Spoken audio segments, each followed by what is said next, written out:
আমাদের নেত্রী বলেন ধর্ম যার যার উৎসব সবার, সে মতনই আমরা প্রত্যেক বছর বিভিন্ন অনুষ্ঠান করি, ধর্মীয় অনুষ্ঠান করি।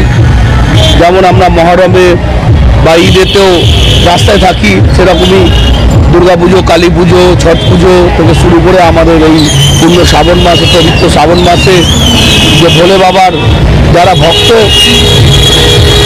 সেই ভোলে বাবা ভক্ত পুণ্যার্থীরা যারা তারকেশ্বরে যান বাবার মাথায় জল ঢালতে, পুণ্য অর্জন করতে, তাদের জন্য আমরা রাস্তায় একটা সেবার আয়োজন করি প্রত্যেক বছর। আজকেরও প্রায় 3-4 জায়গায় আমাদের ক্যাম্প হচ্ছে।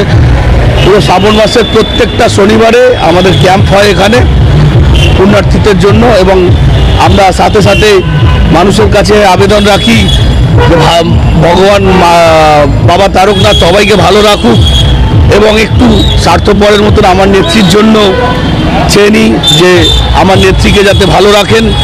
আমার নেত্রী ভালো থাকলে সারা বাংলার মানুষ ভালো থাকবে, এই প্রার্থনা বাবার কাছে করি, আমাদের নেত্রীকে ভালো রাখেন।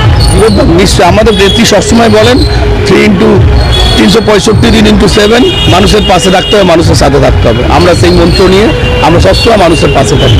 সকল পুণ্যার্থীদের উদ্দেশ্যে বলবো যে বাবার কাছে, বাবা সবাইকে ভালো রাখুক, আপনারা বাবার কাছে ভালোভাবে যান এবং জগৎকে ভালো রাখতে, বাংলাকে ভালো রাখতে, ভারতবর্ষকে ভালো রাখার জন্য বাবার কাছে প্রার্থনা করবেন। এবং সাথে সাথে যেটা বললাম, আমার নেত্রীকে একটু যাতে ভালো রাখে এই প্রার্থনাও করবেন, বাবা যাতে বাবার সবাইকে ভালো রাখে, সারা জগৎকে ভালো রাখেন। টিঙ্কু মুখার্জি, বালিকেন্দ্র INTTUC প্রেসিডেন্ট।